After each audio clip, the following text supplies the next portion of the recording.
Hello viewers, आखिरकार वो लम्हा आ ही गया जिसका सबको बेसब्री से इंतजार था। रबीका खान और हुसैन तरीन की शादी के फंक्शंस का बाकायदा आगाज हो चुका है।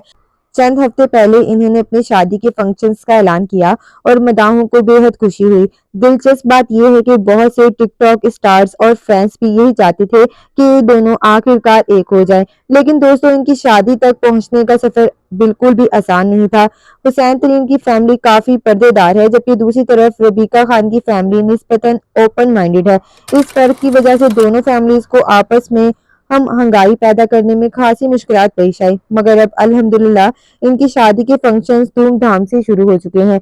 मेहंदी की तकरीब में दोनों ने बहुत ही शानदार और दिलकश एंट्री दी, जिसने हर एक को हैरान कर दिया। इस मौके पर कई मशहूर टिकटॉकर्स भी नजर आए और हाँ, कुछ ड्रामे भी देखने को मिले। जी हाँ, मदीहा खान और जन्नात फातिमा के दरमियान तनाज़ात भी पैदा हुए। हुआ कुछ यूं कि असद खान ने रबीका खान से उनके लिबास की कीमत के बारे में सवाल किया और वही सवाल फिर से जन्नात फातिमा ने दोहराया, जिस पर मदीहा खान को गुस्सा आ गया।